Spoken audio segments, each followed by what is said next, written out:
as well, which I was very excited that we got to bring Mike on and speak with him and do some fantasy football stuff and to provide you with our top 20 ranked quarterbacks, running backs, wide receivers, and tight ends to get you set for the draft. Then we drafted at Hooters of Orlando on iDrive on 8801 International Drive in Orlando, Florida that Wednesday night. We did our draft, which jumped off our season for the drafts because we got plenty coming up here, college football topics, and we finished things off by talking with Jason Lucas, who's been on both sides of the sports world in public relations for a team, as well as the media side of things, and so we had a great conversation with him, and of course we spoke with the Hooters girls all throughout the week. Make sure you check out those videos on the homepage on wakeupcalldt.com, and definitely go out and see that today. So with that being said, we're going to take a step aside for a fast break to jump off today's broadcast. I'm extremely excited for everything that we have coming up this morning on Wake Up Call with Dan Tortora from Ma and Pa's Kettle Corn and Popcorn Factories. What's poppin'? We'll start the show off with our bi-monthly segment every other Tuesday. We have Shamarko Thomas on the broadcast. Shamarko will be joining us in just a second, and he will be talking with us on the topic of what it truly means to be a man. What it truly means to be a man. And then connecting that back to the world of sports. So Shamarko will be joining us momentarily here, the Syracuse and NFL alum, for hour number 1. And in hour number 2, our other bi-monthly segment every other Tuesday at 10:15 a.m. Eastern Time. Gina Castelli will be joining us for Sports Ends in a Vowel. And that is a play on words of two Italians talking about sports. Today, we'll discuss with Gina Castelli the topic of training kids to understand who they can trust. You know, how can we educate student athletes on who they can trust because of all the conversation, especially now with name, image, and likeness. So we'll have a deep conversation on how do we educate student athletes on exactly who they can trust. And so that'll be in hour number 2, and then we'll finish off the show with the ingredients to success, which we do every Tuesday, proudly presented by Avicolli's on the corner of Route 57 and Wetzel Road in Liverpool, New York, open Tuesday through Sunday, so make sure you go out and see them there for lunch, dinner, and drinks, with the casual pizza side, the fine dining side, the bar, and the outdoor dining, as well as takeout, delivery, and catering by calling 315-622-5100. That's 315-622-5100. With that being stated, like I said, we'll take a fast break here inside of the Cafe Kubal studios. It was great to start off the week coming back into Syracuse by going to Cafe Kubal and being able to do the show live on site on location at their manliest location on 343 Fayette Street in Manlius, New York. You can see videos and more about that by going to our Facebook at WakeUpCallDT, Twitter at CallDT, and Instagram at WakeUpCall_DT. So check that out. Thank you to Matt Goddard and the team at Cafe Kubal. And we look forward to everything we're going to be bringing you today from the Cafe Kubal studios, as always, here on Wake Up Call with Dan Tortora.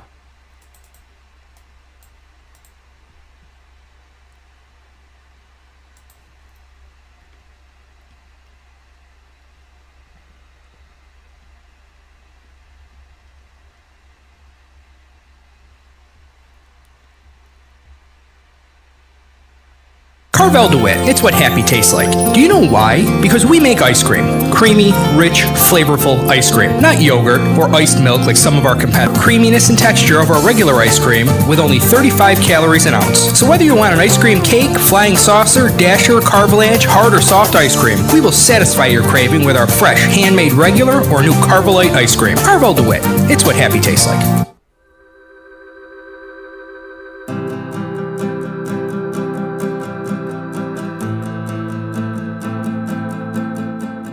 Cafe Kubal offers same-day local delivery of our products, offering no delivery charge for Onondaga County. Shop cafekubal.com for fresh roasted coffee beans, cold brew, travel mugs, and all your essential Cafe Kubal needs. Cafe Kubal, coffee for the soul.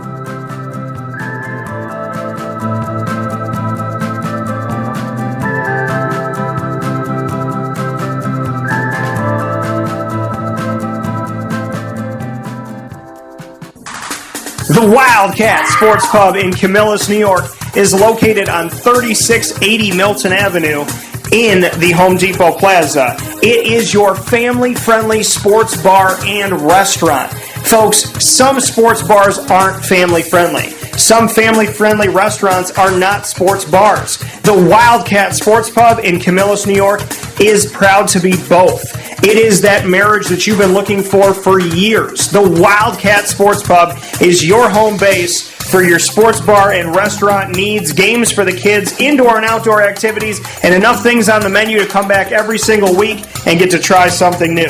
They're open Sundays from noon to 8 p.m., Monday through Wednesday, 11 a.m. to 11 p.m., and Thursday through Saturday from 11 a.m. to midnight. For reservations and information, call 315-487-2222 for the Wildcat family-friendly sports pub and restaurant.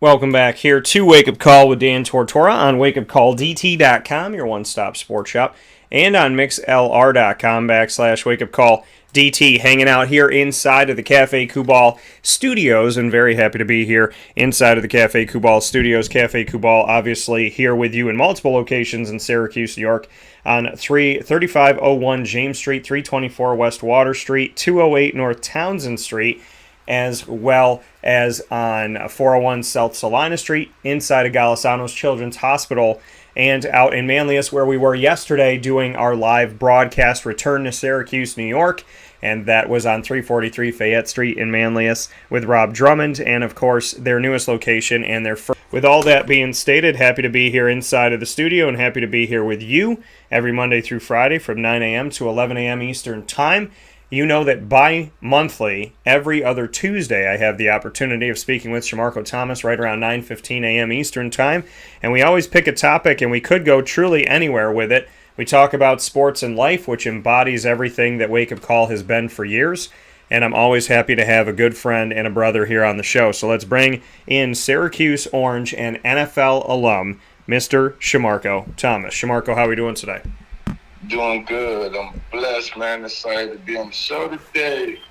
Yeah, man. I'm happy to have you here. Happy to have some fun this morning. Love the energy and the positivity. And for me, I kind of want to jump right into our topic because I think I think the world we live in today, when you hear the word man, it's given a very bad rap, and what it means to be a man. Some people believe all men are bad, and I as you know, and I know, when you group individuals, it only ends in a bad way.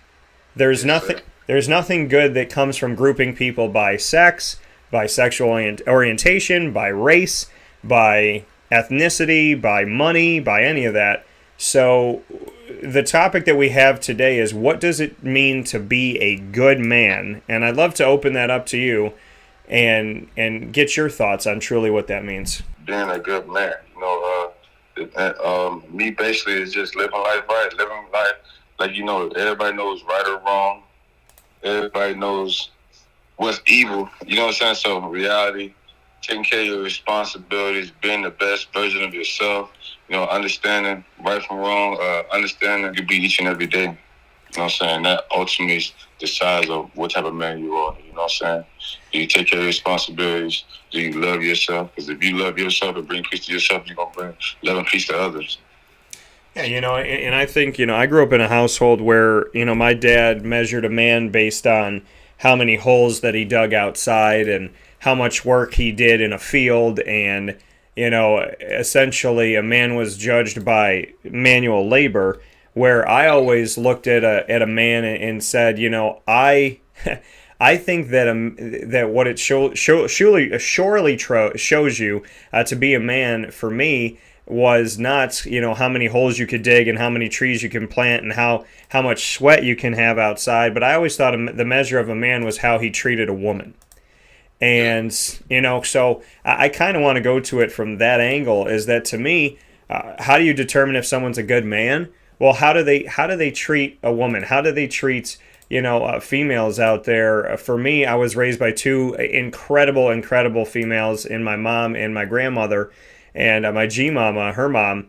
And the way that I was raised, it was in such a way that, if you want something, then you get your butt up and get it. You don't have a woman make you a sandwich. You don't have a woman wash your underwear. You don't have a woman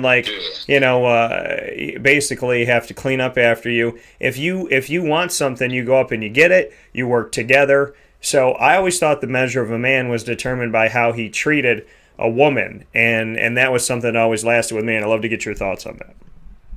Me as a youngin, that's what I was thinking too. But I feel like you said, you should be able to go get your own stuff and do that. But I feel like it goes both vice versa. You know what I'm saying? If a woman gotta love I feel like a woman gotta love themselves and a man gotta love themselves to ultimately be able to come together and know them balances. And I feel like a man is just knowing their balances in a relationship, knowing their balances in life, and then growing each and every day. So I feel like I got a different concept on that, just off of my experiences growing now. You know what I'm saying? Like, I couldn't be a man to any woman if I wasn't happy for myself, or I wasn't loved for myself, or I'm at peace with myself, or I don't understand is, you know what I'm saying, the structure. Because the old school is woman clean up, woman does this, and I go out there and work and do that. But at the end of the day, a woman needs her happiness, a woman needs her peace, and a woman needs her healing. And she maybe want to work, maybe she want to be independent, and maybe you got to do stuff around the house too. So I just feel like the balance of being a man is just understanding who you are, you know what I'm saying, and just growing each and every day with your partner and understanding who they are. Yeah, and that's, that's a lot of it too. Like you said, the measure of, I talk about the measure of a man, how you treat a woman, but then, how you respond to how you're being treated too, and I think in the world that we live in today, because this could very easily be, how a conversation of, how do you determine if a good person from a not so good person out there. But I think that, for us as men, we have been ostracized. I mean, there's some people that have run for the president of the United States that have said, I'm here for women and children. And I sat here and I said, well, what about me? So, I think in the world that we live in today, it's important to say and to be a good example of, what a good man is, what is a good woman, what is a good person, a good human being, because people are watching. And if I've learned anything about life, there's always somebody watching, and you never know, especially in today's world with camera phones and things so instantaneous and you can go live. There's always somebody watching something that you're doing. And I think that, we have to be very smart about that. Knowing that, you might have a little cousin or a brother or a sister or, or whoever, my mom and dad, paparazzi, whatever, somebody's watching. And I find it really interesting in today's world that I'm like, okay, let's say you're not a great person. You don't treat people well. If you're on camera, it's kind of sad to say this, but it's like, if you're on camera, I would think that even like the bad people would be good because they know that they're being filmed. And it amazes me, Shamarko, that, in the world we live in today, even being filmed isn't enough to make somebody change their ways or maybe rethink something or maybe do something a little bit different. I think it's imperative that we really get to know the fact that there are people watching us. There's people emulating us. You don't have to be LeBron James. You don't have to be Jennifer Aniston. You don't have to, be someone that's got 1 million followers to have somebody emulate you, copy you, or think that the way that you do things is the best. And so I think, the topic of being a good man or being a good woman is very prevalent in the reality that there always is somebody watching. Yes, sir. I believe in that too, but I feel like I'm going to be a man because, I don't want to say man, because I just say good person. I don't see myself as I want to say I don't see myself as a man, but I just see myself as a good person. And like, you know what I'm saying? And ultimately my sex is a male figure. And whatever I put out here and portray or what I want to be is ultimately who, like you said, the younger people is going to follow. So me just carrying a sense of responsibility for myself, a sense of what I can say,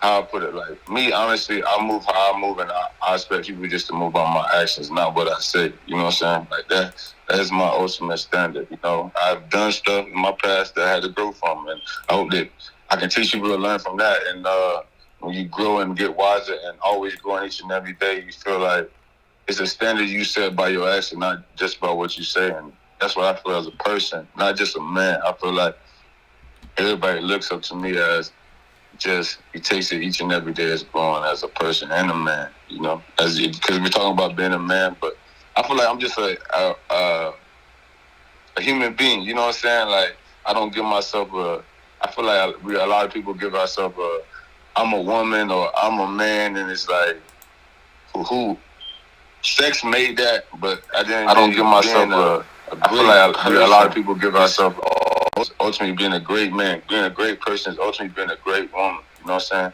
Knowing who you are and what you stand for. You know what I'm saying? Your boundaries, your limitations, and what you do out here. When you step outside, what do you represent? When you're in the house, what do you represent? So that's why I feel like my mind is totally different from younger Marco as growing up, and everybody want to be a man. Women want to be. I'm a woman. You cannot tell me nothing different. You know what I'm saying? It's like, no, be the best person, be the best version of yourself, and ultimately others gonna look at you as being the man or being that. You know what I'm saying? I want people just to look at me as being a better, a greater person each and every day. You know what I'm saying? Growing in each and every step of my life, and that's ultimately makes me a better man.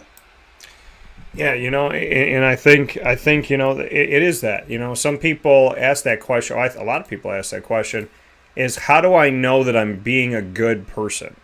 You know, how do I know in the sports world, out of the sports world, as we're here talking with Shamarko Thomas, NFL alum and Syracuse football alum as well, you know, and speaking on the topic of what does it mean to be a good man, what does it mean to be a good woman, what does it mean to be a good person, you know, how would you define that? When the world is trying to tell you who you are, how do you truly know if you're being good? Knowing yourself, and like I feel like we all got common sense. You know, we all believe in something that molds us and motivates us. Either it's God, the Creator, or even the other side. You know, I cannot tell people what they believe in or anything, but we all know from right or wrong. We all know the standards have. You know what I'm saying? That back in the day, our generation started because we all, like me, for instance, I would not bash my family, but I wasn't taught how to be a father or a man, like, because I had a mom who took care of me.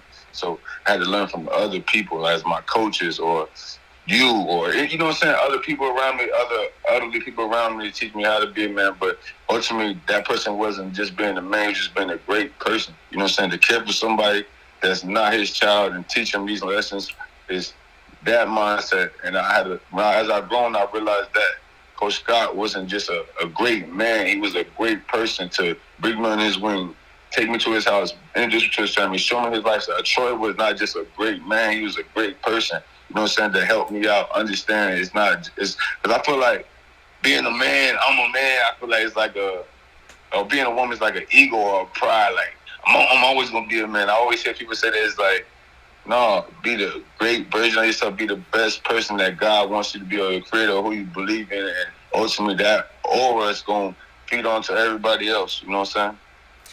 Yeah, you know, and here with Shamarko Thomas inside the Cafe Kubal Studios on Wake Up Call with Dan Tortora. You know, I think for me, just being a good human being is something that, you know, you do know innately inside. I mean, you know, people say, I don't know right from wrong, I don't know this, I don't know that.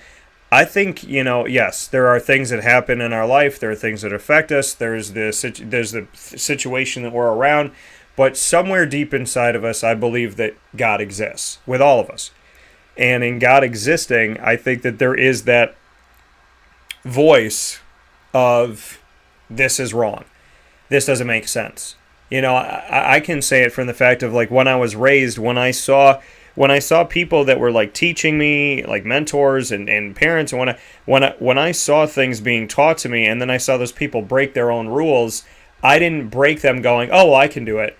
I had learned enough from them to say, I'm not going to do the things that even these people, like, they told me don't do this, then they did this, and I didn't do it.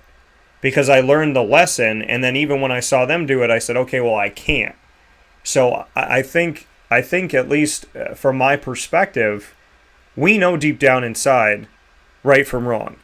And that can be distorted, and things can happen to us and whatnot. But I think that truly inside of all of us, I don't think God makes anybody innately bad. I don't think God has you from birth to be a horrible person, and I don't think it's out of your control. And so I think, how do you know you're a good person? Well, I mean, are you nice to people? Do you listen when people talk to you? I mean, do you give them the time of day? Do you try to be on time? Do you open doors for people? Do you smile? Do you say please? Do you say thank you? It's really not that hard to be a good person, and I think that people kind of lose they kind of lose themselves in this world sometimes, thinking that they got to be this and they got to be that, but I don't think it's that difficult to be a good person. I think if you wake up, you're kind, you're compassionate, you care about people outside of yourself. I always tell people, don't worry, because somebody's true colors are going to show. If you think they're a good person and they're not, you'll see it. If you think they're not a good person and they are, you'll see it. And I think that's something that you kind of just need to know. And Shamarko, this is a very hard truth for me, because it's hit me before in ways where it's just like, oh my goodness. But, when somebody tells you who they are, you believe them. And it's a very hard thing for some people to take in, including myself at times. But when somebody tells you who you are, you have to, or tells you who they are, you have to believe them, because they're going to say, hey, you know what? I'm this, or I'm that, or I'm whatever. And we'll go, yeah, okay, we can change that. We can, I don't have a faith. That's fine. I'll give you a faith. I'll make you faithful. Oh, well, I'm always late, or I'm not somebody you could trust, or I'm someone who, is constantly all over the place and I can't focus. And you say, yeah. But when someone tells you who they are, you got to believe them. And I think we get lost in trying to change people and in trying to make them better. And my dad told me something a long time ago. He said, Daniel, not everybody is like you. And just because you would help the world, just because you would not lie, just because you want to see someone be successful, just because you are who you say you are, just because you're going to try and you're going to give the effort, it doesn't mean that other people are. And it doesn't make them a bad person. It just means that they're different. And, because I kind of have lived in this world of like, okay, well, if I give maximum effort, then everybody does. And if I don't lie, then they don't lie. And I think what we realize in life is not everybody is like you. And it makes you question, like, am I the right person? Am I doing the right things? But just because other people's standards are so low doesn't mean you have to lower your own standards, is what I'm saying. And that's knowing about yourself, loving yourself, finding your sense of balance, and knowing what would you take, your boundaries. And that's what I feel like is being ultimately a great person, knowing your boundaries and your limits. Me personally, me growing and being a 30-year-old guy now, I learned that I didn't have no limits. In my mind, I had limits with people, but like you said, you always care about people and hope you can change people. But red flags and people showing you who they are, you got to understand, is that your limit? You got to cut them off or be the person that you want to be around. You know what I'm saying? Like it says, be around a bunch of millionaires, you become a millionaire. If you're around a bunch of bad people and people that want to just do wrong stuff, you're going to be that. So you got to be around people. You want to be around great people, you know what I'm saying? People of faith, people of, you know what I'm saying, helping others. And that's what I had to learn and understand. That's the ultimate of being a great man. I cannot put myself around people and expect to change them. You know what I'm saying? They got to change themselves like I changed myself. You know what I'm saying? And that's taking on responsibility of loving myself, understanding my boundary, understand where I want my peace at in my life, understand what type of great person I want to be. You know what I'm saying? If you're not on the same level of mindset as me, why am I around you? You know what I'm saying? So that's what I feel like is growing as a man or a woman per se. You know what I'm saying? Is just knowing your boundaries and your limitations. Yeah, and I think, and like I said, we connect where sports meets life all the time on Wake Up Call with Dan Tortora. It's my tagline. And so today, we're having that conversation of where sports meets life because we all go through this. We all try to figure it out. And sometimes we can figure it out and sometimes we don't figure it out. right away. But like you said, seeing the red flags, it's funny where somebody will say to me, oh, I thought you were dating so-and-so. And I'll tell them the situation, and they're like, oh my gosh, you dodged a bullet is what people will say to me. And it's funny how I've had strangers say to me, you dodged a bullet. I've had people I know say to me, you've dodged a bullet. And it's crazy how God works, because how many times I was told I dodged a bullet from people I know and people I don't know put me in a place where I'm like, man, I'm like Keanu Reeves in The Matrix right now. I've been dodging bullets like crazy. Lawrence Fishburne's like, man, that boy good. But I mean, for you have to pay attention to signs in life, and you have to pay attention to really what's right in front of your face. And I know that, because to me, it's kind of like I'm over it. Like, I'm over coming out of a situation going, wow, this was bad, and this was bad, and this was bad, and this was bad. So in my most current situation where I could say something like that, I look back on it and I'm like, Daniel, you're too smart for this. Okay? You've been through too much, you've learned too much, you have too much wisdom and knowledge to have ever let this thing go past a day, a week. You knew better, and so you need to do better. And, and I think that that's a quote that people, including me, have to really take it. When you know better, you must do better. Because when you have the knowledge and you have the wisdom and you make the same mistakes and you don't do better and you don't pay attention to the signs and you don't do the things that you know you're supposed to do, like, it's one thing to not have the information and say, well, I didn't have the information and I didn't know better. But when you know better, do better. And what I know now, what I've learned now, what I have in my life at 35, there's times where I could have literally just gone on day number 1, yeah, I'm good, and move along. So, I think it's really, really, really key for people to take, including myself, this sentence today and think about this sentence. When you know better, do better. Exactly. That comes with boundaries and limitations. You know what I'm saying? Why drain yourself? Why put yourself in a space where you're not comfortable for somebody else? You know what I'm saying? If you truly love yourself and understand yourself and trying to bring yourself peace, happiness, abundance, and fortune, whatever you're trying to do in your life, why accept somebody trying to bring you back down and reverse you the other way? And that's how I live my life. Now growing at the age 30, I understand the process of being a man or quote unquote being a woman or anything. If you don't have no sense of balance in your life, you're not gonna have no sense of balance and understanding what the people are doing to you, or is this the right person for me, or is this the right situation, a group of people in my life? So that's where I grew in as a man or a person, as we say, is just understanding my balance and what I want in my life and what energy I want around me, and understanding if you can't bring that to the table, or I can't bring that to the table for that person, why would I be around them? Because if I can't ultimately heal myself and that person can't heal themselves, we shouldn't be around each other or be around that group. You know what I'm saying? Because it's just going to be bumping heads. Yeah, and it's about the energy you surround yourself with. You eventually become the company you keep, and people don't always believe that to be true, but that's reality. You are the company that you keep. And people say, well, Dan, what if I'm not the same? I'm going to say it to you like this. If you hang out with a bunch of doctors and you dress in, you dress in the same clothes that they have, and you walk around with them outside of the hospital, what do you think people think you are? A doctor. Because people say that, Dan, how can you say that if I dress this way or I talk this way or I'm around these people? Because listen, if you hang around with a negative crowd that does negative things, people are going to think that that's who you are. Well, it's not who I am, Dan. Okay. Well, guess what? Think about the people you surround yourself with, the energy that you have. I'm 35 years old. I've been around the block. I've seen some things. And I can honestly tell you, when I'm around people that are negative, you can be as positive as possible, but you eventually get to a point where you either become negative or you become drained.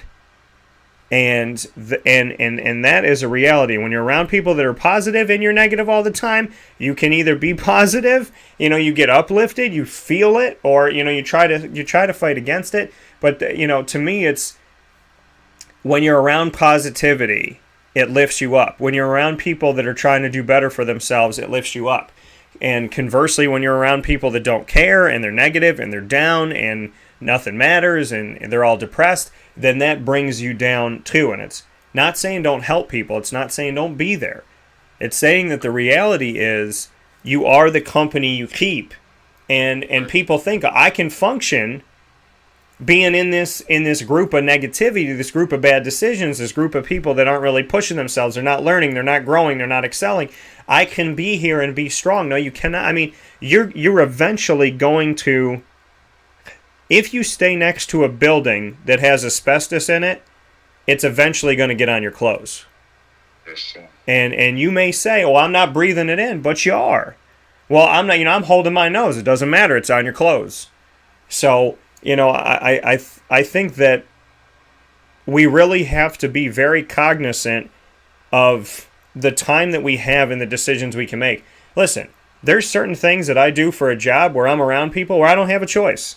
I don't have a choice if I go to a game and there's these people sitting on press row. I don't have a choice of who's sitting as fans. I don't have a choice of who's working the communications department. I don't have a choice of who's the PA announcer. I don't have a choice of who the coach is.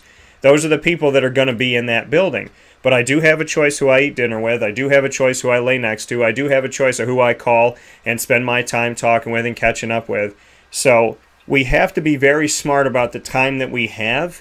And when we don't have control of who's around us, we have to be very smart about how we treat ourselves, how we talk to ourselves, and how we allow people to affect us in a positive or negative way. And when we do have the decision making and we can choose who's around us, why would you take opportunities where when you're in a car, you can't choose who's in the car around you? When you're at church, you can't choose who's at church. When you're in school, you can't choose who's in school. So when you have those moments where you can choose, why would you choose more negativity, more problems, more issues?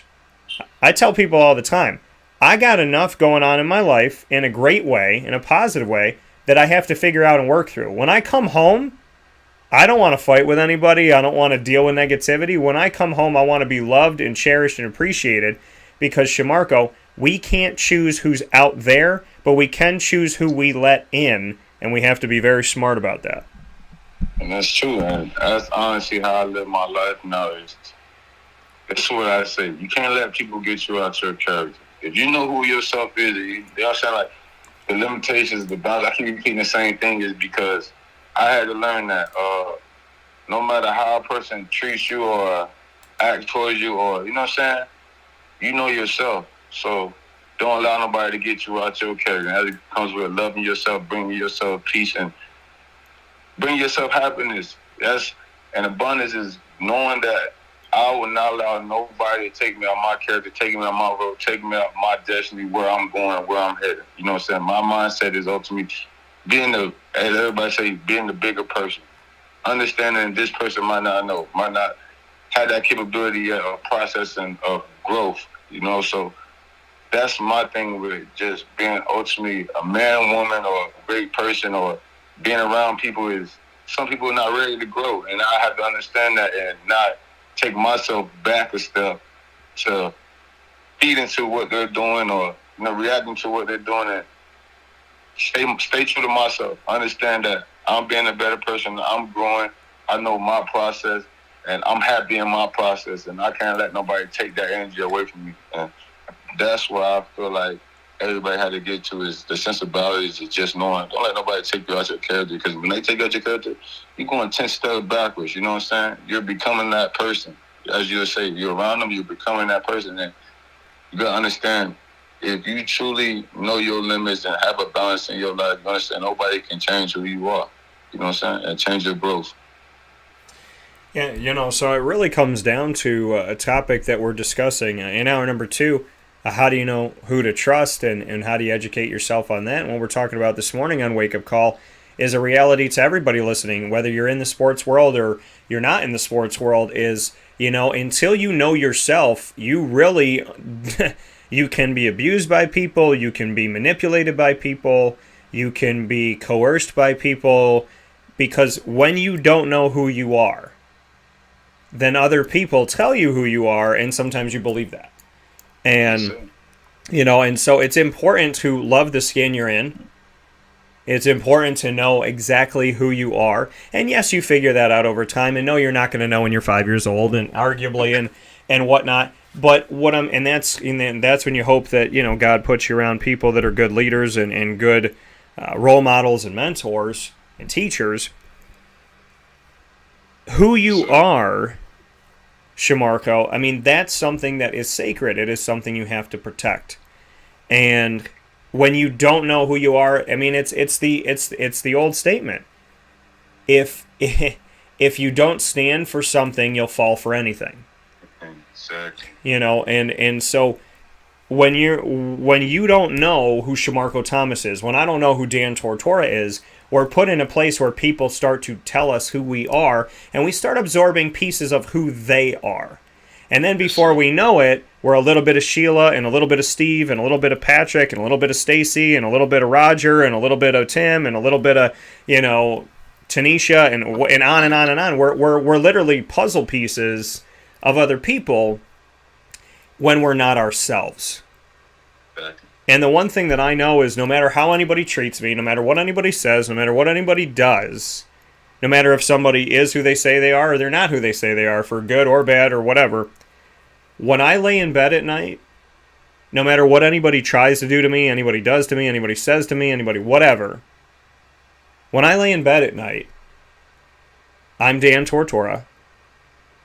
I'm okay. I'm with God. I got my dog. I have my bed. I have my home. I have my peace. I have my prayers. I have my thankfulness. When you know who you are, no one can take away you. Yes, sir. And when you don't know who you are, that is where it gets dangerous, because when you don't know who you are, you lose yourself in arguments, you lose yourself in relationships, you lose yourself in conversations, you lose yourself when you're driving, you lose yourself when you're walking, you lose yourself whatever.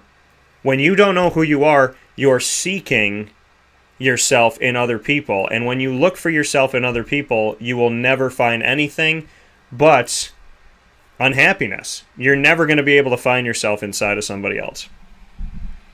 No, you definitely can't. You definitely can't. You gotta find yourself within yourself. Like, I take it on the aspect of me, growing up with a single parent home. My mom, she wasn't around. She had to work. She had to do her thing. So I was always taking puzzles of who I want to be from other people, not knowing that I'm going to build myself into the person I need to. But I need to heal off. Like, even now, like, I'm 30 years old. I didn't realize I had to go look back in my past and, fix them traumas as a kid and heal myself, figure why I'm reacting this way or being this person, or, It's because I was surrounded by that my whole life that I try to erase it, not heal it. And that's what I feel like people don't do. They don't heal their past. They try to come with a numbness or something to erase it. People do all kinds of things or react all kinds of ways just to numb that pain. Like for instance, a man or woman in a bad relationship and they going through things, they always find something that they learned back in the day as a child or anything to numb their pain or any situation or any other relationship they had before. And you're not supposed to numb it. You're supposed to heal it and understand yourself and who you are. And once you do that, you'll understand that you healed yourself, not numbing the pain. Because if you numb the pain, it's going to come back. You know what I'm saying? And then you're going to react the same way over and over and over. It's like the same cycle. And I feel like people got to realize that, man. Sit down. Even write it down. What do I got to fix in myself to make myself heal? And grow to the next aspect. So if I get in a relationship or be in this business or anything, a group of people, that I know how to control my reaction, be the true person I want to be. Not react off of another person the way I used to be. So I feel like that's a sense of growing, healing, not numbing the pain. A lot of people speak about numbing their pain. Numbing is going to come back. It's like you get hit in the arm and your arm go numb. That feeling is going to come back.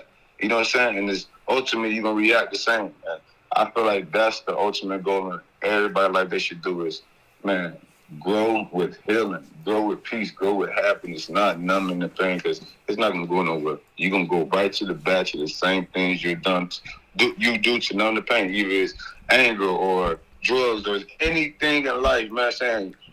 getting to argue with a group of people, you arguing, knowing that this is draining, you taking you off your course, you know what I'm saying? And knowing that they're trying to bring you down to their level or anything, it's like, no, why do that? When you hear yourself, you can literally laugh inside, or, you know what I'm saying? Shamarko Thomas speaking a lot of truth this morning, bi-monthly, every other Tuesday at 9:15 a.m. Eastern Time, exclusively here on Wake Up Call. You get Shamarko Thomas, Syracuse and NFL alum, joining me for a segment we call On the Mark, and we try to help you get on the mark in your life with a bunch of different topics here inside of the Cafe Kubal studios. And so, you know, you just said, and I love that you said that, when you hit your arm and your arm goes numb, that feeling eventually comes back. Like, you don't stay numb forever. So when you hit it and it goes numb, it eventually comes back and you feel it. And that made me think about, you know, things that people do to go numb. They drink to go numb, do drugs to go numb, get involved in, you know, how would I call this on a family show? Extracurriculars with other people in the bedroom, whatever. But it's like, you know, I mean, people do things to go numb. And this is what, you know, and I said this to somebody who had an issue with alcohol. I looked at her one day and I said, you know, every morning when you wake up, after you drank yourself to sleep all day long from 4 o'clock on or whatever it may be, those problems are there for you the next day and a hangover. You added to your problems. You took a problem and you made another problem. You're not getting rid of your problems. I knew this girl, never dated her, just a friend. I knew her for over 7 years. And the woman that I met day one and the woman that I knew 7.5 years in, she still used the numbness to dull the pain, and she never truly dealt with who she is, what she's been through, and what's bothered her. And it broke my heart to look at her and say, 7 years ago, you numbed the pain. 7 years later, you numbed the pain. Did the pain change? No. Are you better in relationships? Not really. And, you know, I mean, it's sad to see somebody go to that and say, this is what I'm going to use, and it never, ever works. And then they keep using it, and it doesn't work. And then all of a sudden you wake up, and it's 7 years later, 7.5 years later, and you still don't love yourself. You still don't know how to love other people. And at that point, it's on you. Maybe in the beginning it was your mom. Maybe in the beginning it was this, it was that. But 7.5 years in, that's on you.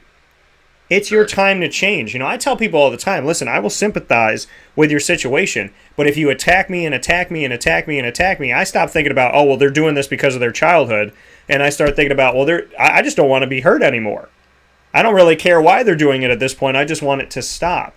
So I'm not the type of person that uses a scapegoat. I don't say, oh, well, I acted this way because my dad did this when I was 4. Now, you know, is there stuff? Are there scars? Are there wounds with everybody? Yes, sir. Yeah, there is.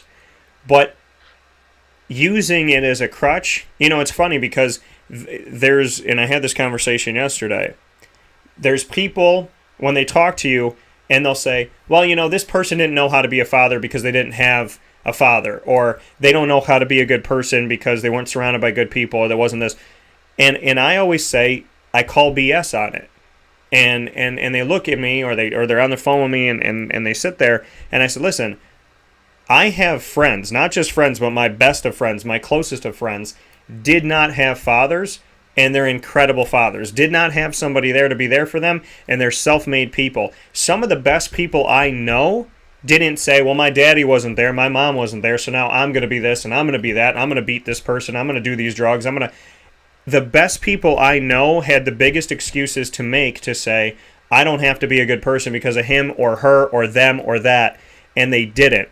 So whenever somebody comes to me and says, oh, they don't know how to be a father, they don't know how to be a mother, they don't know how to be a girlfriend, they don't know how to love, they don't know how to give, they don't know how to accept, I say BS, because the people that I love the most are the people that were treated the worst and somehow came out the best of people. Because they're not listening to the same people in their past. And that's why I feel like numbing comes from. Like for instance, a woman or a man, you know, they always talk about their past, but who do they go back to for their sense of comfort? Their past, even if it's your mom or father or anybody. You got to realize maybe your father or your mom didn't help themselves. Look at their situation. Open your eyes. You know, we love our parents. We love the family, but sometimes you can't get advice from the people that, you know what I'm saying, that literally probably did the same process or life. For instance, a lot of women or a lot of men love to go back to their mom or dad and knowing their mom or dad are single or something, but go take their advice. You know what I'm saying? Not understanding, like, your mom or dad are single for a reason. Your mom or dad are going through these things for a reason. How can they help you? You know what I'm saying? It's not just because, they love you that they can give you the best advice. And that's why I feel like people got to take the time and look at certain situations. Just because you love a person or they raised you or you've been around doesn't mean they got the best advice for you. You know what I'm saying? Like, I realized that ultimately, go search the things that you want to be. If you see a man that's married and he's spiritually guided and he's great with his family, why not go listen to that person? Why go, like, for me, like, I love my mom to death. You know, I love my mom to death. But if she was alive today, I don't think I can learn from my mom in the process of a relationship. You know what I'm saying? My mom been in and out of marriages and been out of relationships, and there's no disrespect to my mom. My mom probably didn't hear from her past things because her mom was not married. Her mom, you know what I'm saying? It's the same process where why not go reach out to a person that is already married, established, got the happiness, got the peace, got the love, got that bond, and they can teach you how to grow as a person instead of going back to the people that you think will help you. They're just not helping. They're just making you numb. They're making you do the same thing they've done, and you're not growing. You're getting held back because you think that is helping you. You know what I'm saying? Like, that's childhood trauma, as I say. And like, for me, like, Troy sent me this a long time ago, like, a couple months ago. You know what I'm saying? And he was just saying, like, always pray, Lord have mercy on me. You know what I'm saying? Over and over. You got to overcome passion. You can't overcome passion by a pill or a hit of a puff. You know what I'm saying? It's a long, hard process of requiring faith, fight, spiritual discipline, programming yourself, like, overcome battle sins. You know what I'm saying? And I feel like he put it in the aspect of, I've been doing this my whole life with football. You know what I'm saying? Tackling the obstacles of being too short. Tackling the obstacle of not being the best as I work, you know what I'm saying? But I kept fighting spiritually. I kept fighting in each and every way of my life to grow. And it wasn't looking back at the past or listening to the old friends. It was seeing dudes like Troy, seeing dudes like Heath, or even before that, even in college, you know what I'm saying? Being around Coach Schaefer. Like, people don't know this, going to his house, seeing him having a great family, you know what I'm saying, his sons and them happy, this a beautiful wife, beautiful kids, and they, you know what I'm saying, living abundantly and have peace and happiness. That changed my life and wanted me to have that, you know what I'm saying? I wanted to be around that. I wanted to grow, you know what I'm saying? Or Marone's wife checking on me, you know what I'm saying, because she got a great heart, you know what I'm saying? And he's happy. It's just them little things that changed We my are life here to where at Pizza Man Pub on 50 Oswego Street in Baldwinsville, New York, and we're here with... I think she couldn't teach me that because she truly didn't heal herself in the process. You know what I'm saying? So I feel like people got to look at it. Just because you've been around this person or they raised you or anything doesn't mean they're right. They're teaching how to wait. They numb themselves to the pain. You know what I'm saying? And I feel like once people learn that and they realize to search for the right answers, not just the answers. And a welcome here live to... Get away from this. Then you'll heal and you'll grow. Then you'll understand how you're reacting towards the person, or, you know what I'm saying, the person you don't want to become, you keep becoming. What you can say about the way you guys played in the second half. That's a sense of growth. That's just of being a man or a woman. Yeah, a lot of words coming from Shamarko Thomas here this morning on Wake Up Call with Dan Tortora in our special signature segment On the Mark, and here inside of the Cafe Kubal Studios, and it is, and you just brought it up. How can you, sometimes the people that we love the most, that we're closest to, and that mean the most to us, that, that yes, they love us, yes, they're here, yes, they care, yes, we matter to them, yes, they matter to us, but, as much as you love somebody, as much as you're close to somebody, they can't always give you the best advice due to their own circumstances. Your father might love you to pieces, but he might have been married 3 times, and maybe he's not the best person to go to for marriage advice. It's just reality that, sometimes it's, it doesn't mean that they don't matter. It doesn't mean that you don't care. It doesn't mean that you don't love them. It doesn't mean that you're not there for them. It's just the reality that sometimes the people that, yes, you go to people for advice and you're there for people and they're there for you, but sometimes when we seek out advice, we're not seeking it from the best situation. We're not seeking it from the best circumstances. Sometimes we're not going to the best places for advice. It doesn't mean those people don't matter. It doesn't mean that we don't care about them or we don't love them. But, I might have a best friend, or I might have a close friend who cheated on his wife. I'm not going to him for relationship advice. You know what I mean? It doesn't mean I don't love him, but it just means, like, you have to be picky and you can't just call up any one of your friends. If you know your friend's in a loveless marriage and you know that he's unhappy or she's unhappy, you don't go to them and say, like, should I stay with this girl when this happens? Should I stay with this person? I talk to people who chase their dreams and go after their dreams. I don't settle. So if I call people up and say, hey, I want to do this, and there's somebody who settles, they're not going to give me the best advice because they settle. So, again, it doesn't mean that you don't love that person that happens to settle. You don't love that person who cheated on his wife or this, that, whatever. Like, your relationships with these people are your relationships with these people, but you have to understand. My dad and my mom, they always tell me, consider the source. Consider the source, right? I'm not going to go to my friend Ross, who played baseball, and ask him about the ins and out of practice for football Division I. I'm going to go to you. That doesn't mean I love Ross less. It doesn't mean I love you less. But if I want to go to Ross about, his situation with his dad not being there, leaving when he was 3 years old, and really trying to understand that dynamic, I mean, that's something he can talk about. Or, him talking about baseball, or him talking about the decision to be a stay-at-home dad as well as work for the newspaper and what that means to him. You have to, it doesn't mean you don't love people. There's a lot of people that I love, and there's a lot of beautiful blessings in my life, but not everybody's going to give me the best advice on certain things, because and I do, and I go back to that example of one of my friends that has always been good to me. I'm not going to him for relationship advice because the way he dates people and the way he treats people and the way he treats himself, I don't ever want to turn out like that. I love the way he treats me, but I don't want to be him. So, you just have to look at things and understand that things are relative. And when Shamarko, you brought up a perfect point. When you're seeking advice, consider the source. You don't go to a well when you're thirsty for water that only has mud in it. You don't go to soda when you want milk. It's common sense and it doesn't mean that those people don't matter. It just means that maybe this isn't the best place for me to go. I know people that settled.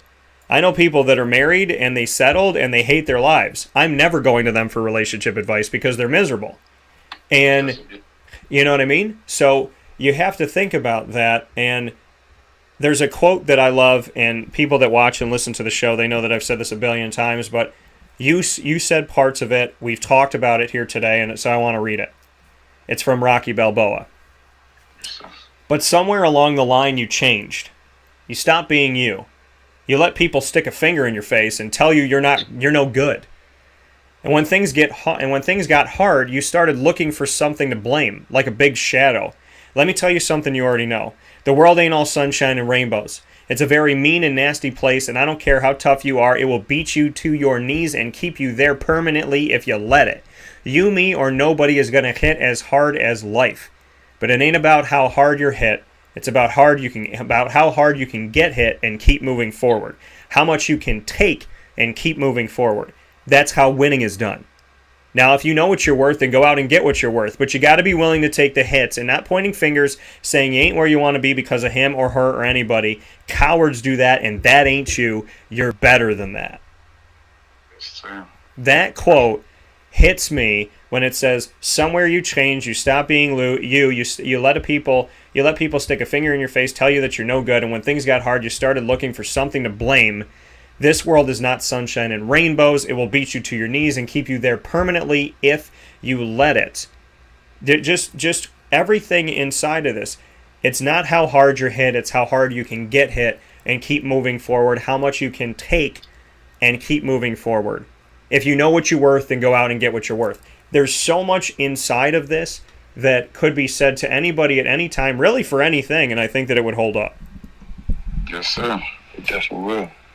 That's an amazing quote, man. It's crazy how me at the age 30, And when I first watched that, I didn't take it in the same concept. But now it's like, that was the answer the whole time. You know what I'm saying? Just looking on life, you know what I'm saying? So many people can hit you with this and try to take you out your character. And the person, you can blame everybody else, but it ultimately is in you, you know what I'm saying? To be able to dust that off, get up, and know who you are. If you know who you are, nobody can stop you. Nobody can take you out of character. Nobody can make you be who they are or drag you down or crabs in the bucket, as they say. Because ultimately, you know who yourself is. You know what brings you happiness. You know what brings you peace. You know what brings you abundance. You know what I'm saying?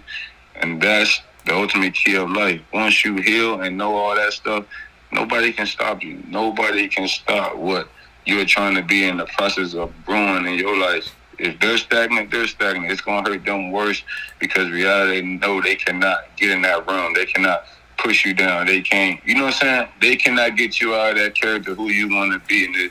And how I put it, it's like, it's the divine moment where you understand who you are and what your creator has built you to be. Yeah, you know, and that's it. I mean, life is not going to, if I've learned anything, complaining doesn't solve problems.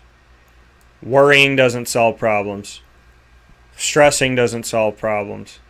I got stressed out yesterday, and I remember in the middle of the day, I'm like, why did I even talk about this? Why did I even work myself up? Why did I even get stressed out? Why does any of this stuff doesn't matter? And I give myself an ulcer. Why? Because of this person? I give myself a headache. Why? Because they said that, they did that, they thought that. I know who, and the thing is, I know who they are.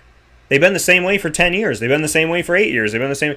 This is who they are. Why stress about it? Stressing does not solve problems. It kills you. Worrying does not solve problems. It takes away your time.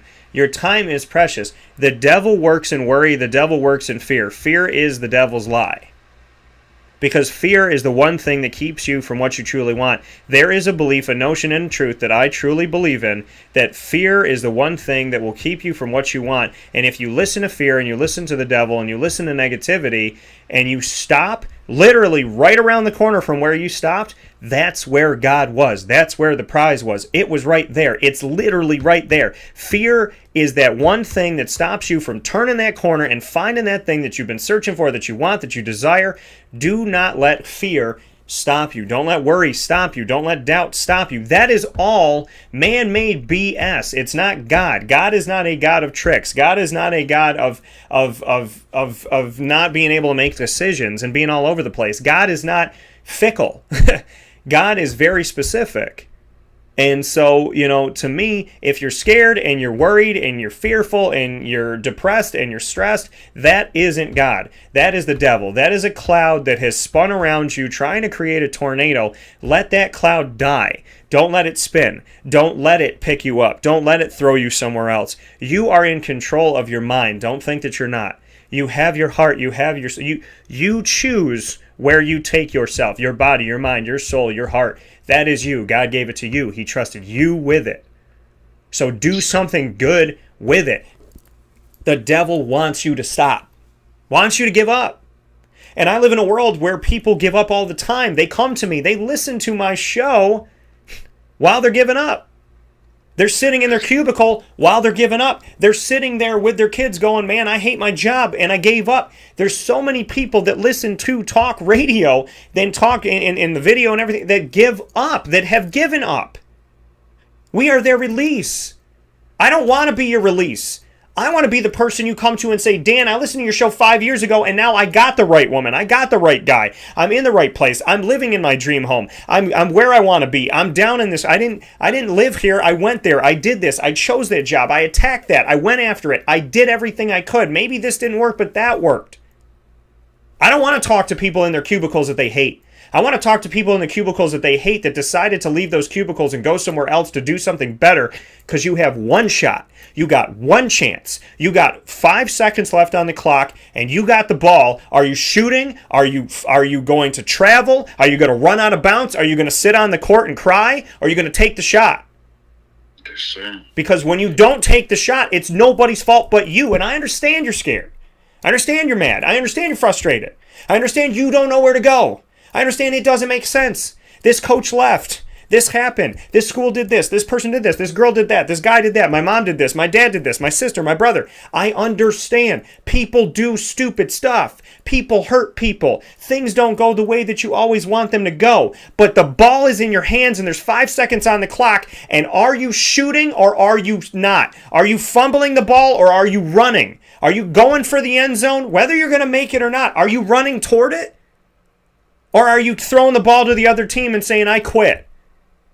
Because life is not about anything else or anybody else other than what you are willing to do, what you are capable of, what you believe in. No one else stands in a way unless you let them stand there. Well, Dan, they're physically there. Well, Dan, they're pointing a gun. Well, Dan, they're doing this. Well, they didn't give me the job. Okay, that is them. But what are you going to do? How are you going to respond? What are you going to make life be? You cannot control people's actions or words, but you can control how those actions and words affect you. If they cripple you, that's on you. That's not on them. Yes, they said it. Yes, they did it. But it's on you if you let it take you down. That doesn't mean I don't care about you. It doesn't mean I don't love you. It doesn't mean that I don't want everybody listening and watching to have a fantastic life. I am being real with you. The people that hurt you, the people that say bad things, that do bad things, the things that didn't work out, the dreams that you had that didn't come true, you thought they didn't come true, or you wanted that girl, or you wanted that guy, or you wanted that job, or you wanted that house, and it didn't happen, and you don't know where to go now? Guess what? That happened. It's over. I know it sounds like tough love, but it's done. You see that girl out in the street that dumped you?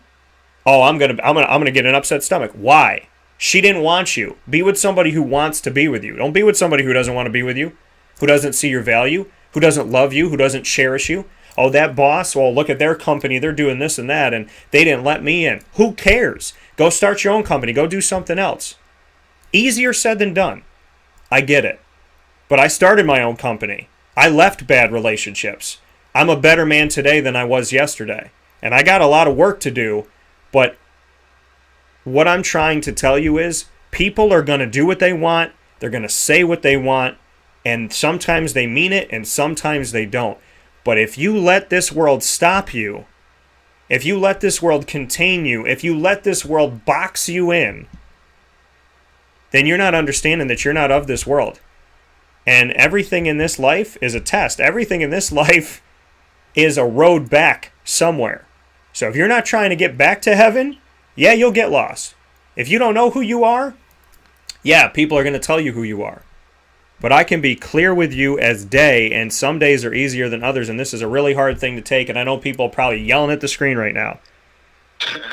But my real with you is, I don't care what anybody said to you, and I don't care what anybody did to you more than I care about what are you going to do next. Because they're already on to the next person. If they're bullies, they're already bullying the next person. They don't even care. Do you know how happy somebody would be if they found out that 3 months after they said something to you, it still pisses you off? Why would you give them the satisfaction?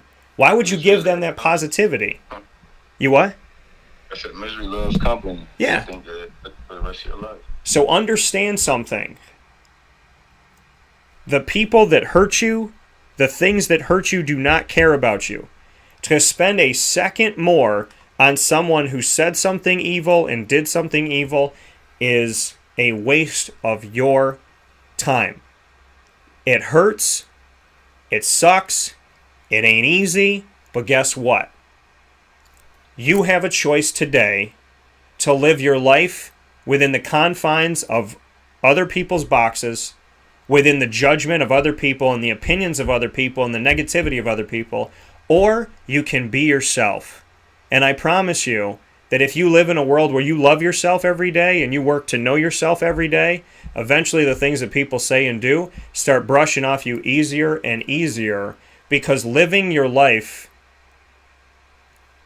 in the opinion of somebody else will always leave you lost. You'll never know who you are. And I would never, ever, ever, ever let anybody that I love give someone else the satisfaction of taking you down and making you quit because they don't know how to live their lives. There's not a happy person on this planet that attacks another person. Remember that. Hey, you said it key, man. Hey, Dan, you the man. That's all I can say. Dan, you the man. then you're the man. It's true self peace, happiness, and abundance, and understanding who you are. Once you understand that, nobody will affect you, man. Nobody. I mean, nobody. No woman, no group of people, no person that hurts you. Because at the end of the day, when you were healed, you're in your happy space. You know what I'm saying? You understand that you can bring love to yourself. You can bring happiness to yourself. I feel like people are afraid to be alone. You know what I'm saying? I'm just not talking about relationships. I'm talking about in a group of people. Everybody wants to be a part of a group or be praised or be this. No, praise yourself. Give yourself flowers. You know what I'm saying? Bring yourself happiness. Bring yourself hope. Bring yourself guidance. You know what I'm saying? Tap into yourself where you can grow in your spiritual realm. You know what I'm saying? Like, I'd rather talk to my creator, talk to my universe before talking to people that's going to drain or give me what they think. You know what I'm saying? So I feel like that's the ultimate key in life, man. People are afraid of being alone for it, man, to sit back and analyzing their life and seeing the people around them. They rather just keep going and keep going because, like I said, it's the darkest part of being alone. You know what I'm saying? Yeah. It's easy to be around people and they say this and they have that opinion, not knowing that they just dragging you down to what they going through. Because you'll never know what others go through and behind the scenes or at home, you know? Like, your friend could be giving you advice, but going through worse. You know what I'm saying? So he's guiding you down the wrong lane. So people just got to sit back, you know what I'm saying, and not be afraid of being alone. You know what I mean? Going through that dark. And that's how you know you're spiritually grown, because you're not just fighting by yourself. You're fighting with literally your creator's helping you fight. You know what I'm saying? You praying to him, you meditate, you trying to understand yourself. And what I'm a man. In the process, not just listening to a human being or somebody that you don't know what they're going through behind the scenes. You know what the creator wants for you ultimately. You know what your universe wants for it because you asked for it. You know what I'm saying? It's like people pray, like, remove all the evil, then they remove a girl or one of the closest friends. It's like, this is what you asked for. Now sit back, analyze and understand it, and now heal yourself and now look at what do you want around you. You know what I'm saying? Who are the people that your creator is bringing in your life? You know what I'm saying? So that's why I feel like people got to stop being in fear or afraid of being alone, because once you ask your God or your creator or your universe to remove all these people and bring you abundance and bring you all this, just know it ain't going to be all sunshine and glory. You might lose the person that you've been around for literally your whole life, or you might lose a friendship or lose a group of people that, you know what I'm saying, that you thought was supposed to ride or die to the end. But, you know, the creator sees the person's heart. He knows who the people that you want around you. And you got to understand that, and you got to literally fight your faith. It's a battle of your spiritual life. You know what I'm saying? Fight your faith, but understand at the end of the day, the creator knows what's best for you. You know? And once you know that, you understand nobody can bring you down. No situation can drag you to the lowest point of your life. It's happiness. I asked for this, and he's giving it to me. Yeah, you know, and I mean it's true. And I heard this when I was down in Florida doing my shows. You know, they said when you ask God, when you say to God, I want to grow, don't be surprised if he makes it rain. So, you know, you can't grow without the rain. You can't grow without the growing pains. You said it perfectly. God, I want to be at peace. And then all of a sudden, your best friend of 10 years goes away. Oh God, I want to have, you know, kindness and joy and positivity. I want to have somebody in my life who supports me. And then all of a sudden your wife's gone. Listen, if I wasn't in a situation, like, if the people didn't leave that were in my past, that I was begging God to keep there, I would not be happy. That's what people don't get. You would not be happy. I wouldn't have the life I had. I looked down at my past, and I literally wrote stuff down, and I said, Dan, let's look at this. I had something on my mind, and I said, let's look at it. And I wrote down a bunch of people that left my life, and I wrote down what they brought in and the negativity that they had. And it was bad, bad, bad, bad, bad, bad, bad, bad, bad, bad, bad. They weren't bad people, but what they brought into my life was toxic. So when they left, man, thank you, God. Thank you. You know, and some people, do you like being alone? I said, you know what? Sometimes being with yourself means you're in good company. Exactly. You know, because I'm not going to beat up myself. I'm not going to abuse myself. I'm not going to talk down to myself. I'm not going to hurt myself. I'm not going to belittle myself and stand in front of me in my dreams and not allow me to be who I am and not this and not that and not going to pray. I'm going to take care of myself. So let me be real about this. You want to sleep in the bed next to me? Then you need to treat me as well as I treat me. Or else I'm sleeping in that bed by myself. And that's what people are not willing to do. I don't want to be alone, Dan. I don't want to be alone. I would rather be alone than with a monster. I would rather be alone than have to keep one eye open wondering if she's going to stab me or she going to hug me tonight. You know, let's be real, folks. If you're willing to sleep next to anything, what if it's a gargoyle? What if it's a crocodile? What if it's Thanos? What if he just snaps and that's it? You know what I mean? It's like, think about what you're saying. When you say to the universe, I just want somebody, they're going to send you somebody.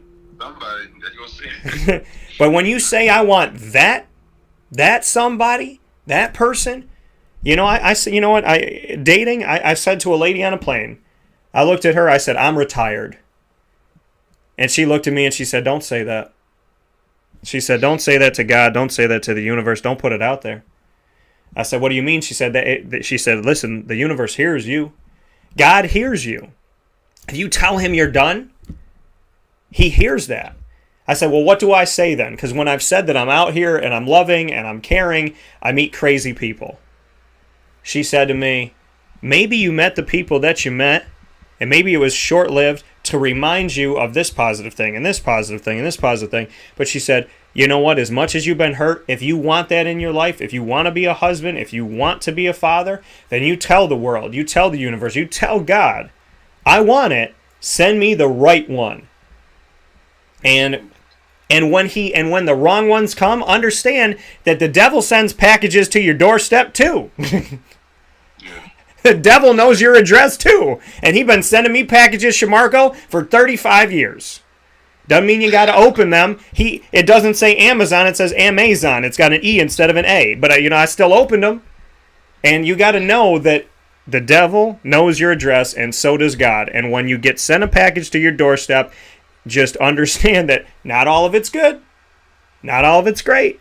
And when you open it and you see that it's not from God and it's not good, put it in the trash and don't bring it in the house. And that's how it is, man. You just got to understand. You don't have to open every package that comes to your doorstep, but you do have to let the world know, let God know, hey, listen, I've been hurt. I'm upset. But this is the job I want. This is the career I want.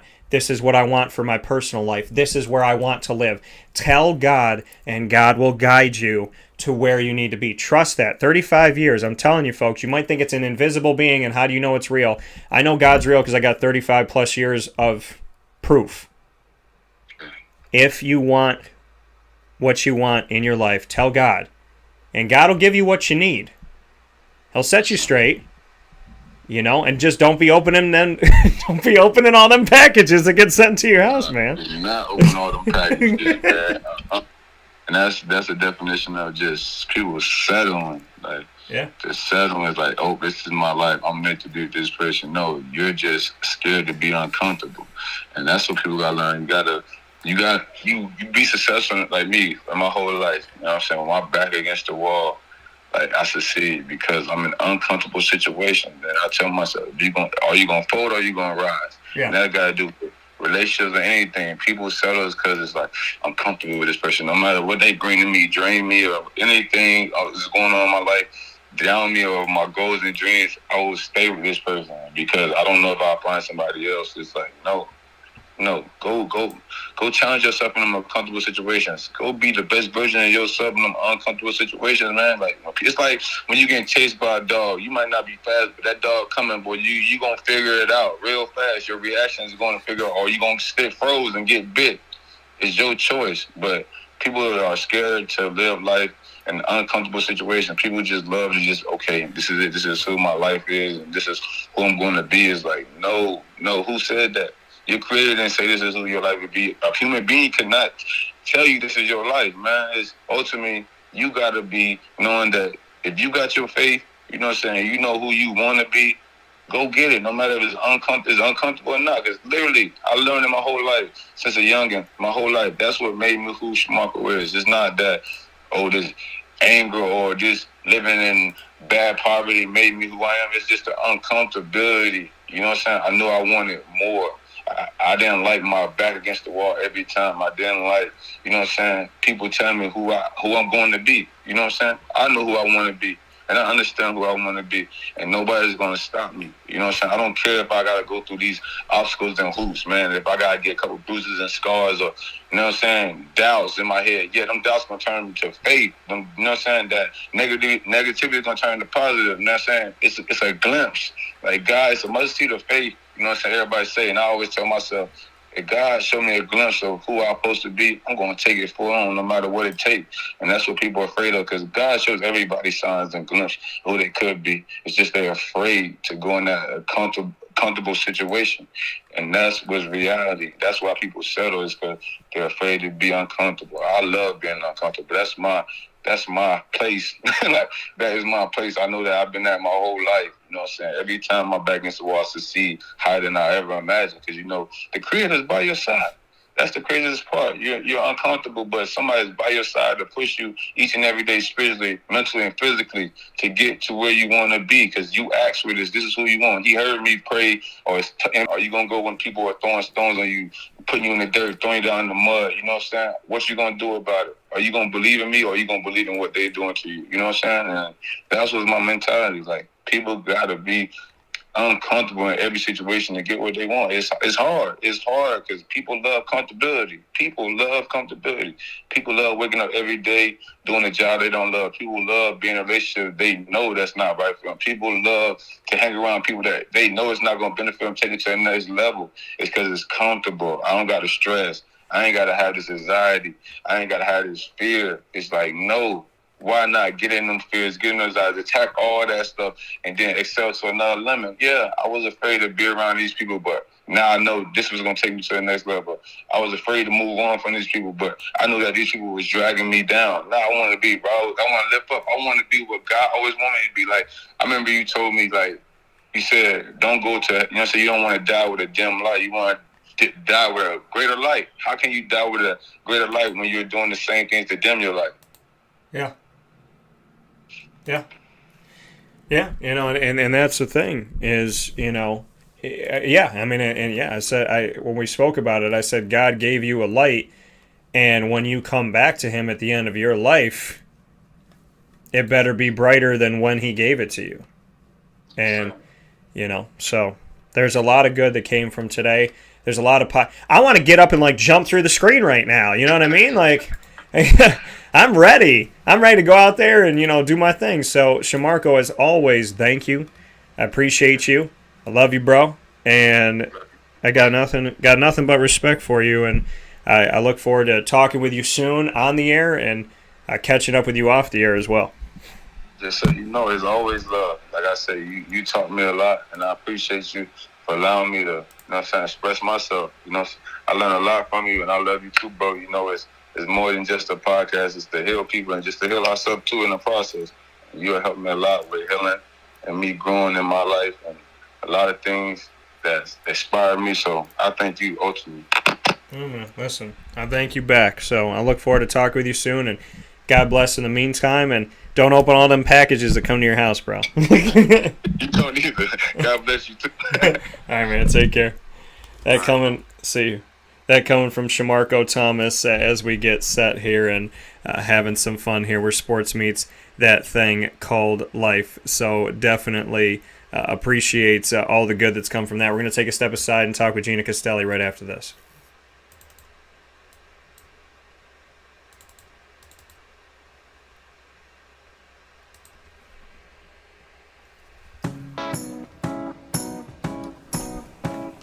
In these unique times, there are those in our community that give us a sense of normalcy and positivity. Pizza Man on 50 Oswego Street in Baldwinsville has been here for you for over 35 years and is here now. Call 315-638-1234 or order online at pizzamanbville.com to bring those familiar tastes into your home. And remember to come see our monthly on-site broadcasts centered around the community and our Baldwinsville beats. Pizza Man in Baldwinsville any way you slice it, they are always here for you.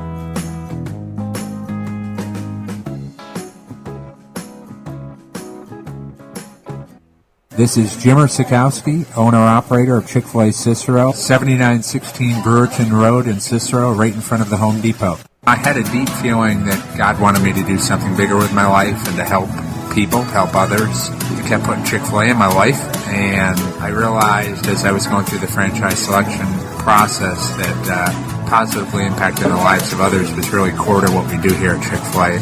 First of all, it starts with the food. The food is brought in fresh daily. We bring in local produce. We prepare to order in the kitchen. We hand bread our chicken. We hand spin our milkshakes. It's great food. It doesn't taste like fast food. I think the second thing is the way people feel when they come in a Chick-fil-A restaurant. It's different. We try to treat people with intentional kindness here, which is very different and deeper than good customer service. And so I think it feels remarkable for most people to come in a Chick-fil-A restaurant. And then lastly, the impact that we try to have in the community is very different. It's a big part of the expectation of every operator of a Chick-fil-A restaurant is that they're actively engaged in their community, they're a leader in the community, and they're making a difference. When they realize that what we're striving to do is to shine a little light in their life, that's a very, very different experience than you will have at any other quick service restaurant. And it's that remarkable experience that I think people will emotionally connect with.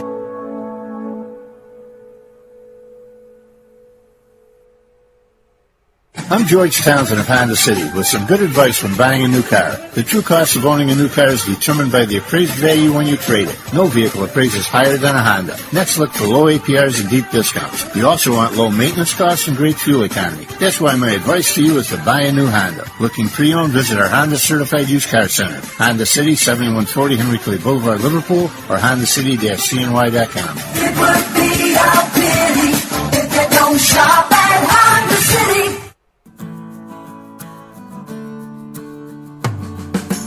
Our corporate purpose at Chick-fil-A is to glorify God by being faithful stewards of all that's entrusted to us and to positively influence all those who come in contact with Chick-fil-A. And what became increasingly clear from our success in Cicero is that people love Chick-fil-A. And also I think we recognized that, we had a great opportunity to grow the brand and grow our platform. I felt incredibly grateful when I was selected to be a Chick-fil-A operator. I think what it's meant for me, what I've come to realize on a very deep level is that this is a calling for me. It's not a career. It's not a job. The Lord called me to be a Chick-fil-A operator and to use these restaurants to glorify Him and to positively influence other people. I'm blessed. I'm very blessed. Head to Chick-fil-A Clay on 3974 State Route 31 in Liverpool, New York.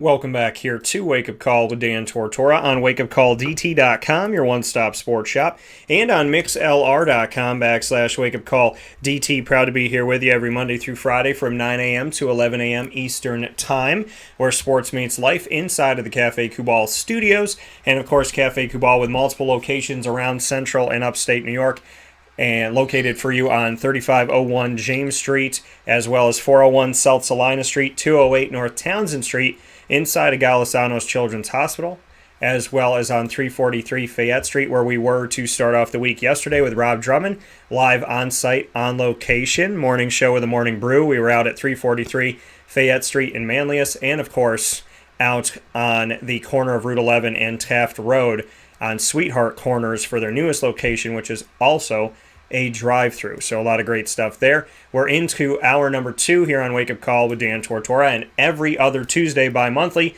Gina Castelli joins us for a segment called Sports Ends in a Vowel. And Gina's been in the sports world for a very long time, and being Italian and me being Italian, well, we have sports ending in a vowel because it's two Italians talking about the wonderful world of sports. And it doesn't mean that I don't love the rest of my heritage. It just means that I also love being Italian too. So, with that being said, we bring in Miss Castelli. Gina, how you doing today? I'm doing well. How are you doing, Dan? I'm doing very well. And Gina, you have something new that you can tell us, something that you've accepted at UAlbany and for the Great Danes. So I'd love to share that with everybody. Oh yes, thanks, Dan. So yeah, a couple of weeks ago, I accepted a part-time position here at the University of Albany on the women's basketball side to help out in any capacity that they need me to. Colleen Mullen, who's the head coach, is a very good friend of mine, and and she's much younger than I am, and she was a player that I recruited when I was at Siena, and kept in touch with her, ever since she was in the coaching world. And when I retired at Lemoyne, obviously, as you know me, Dan, not being able to do anything in coaching was something I couldn't see myself doing. So needed a little soft landing before I totally said goodbye to basketball. She was great about creating a position for me here at the university. And so I just recently started.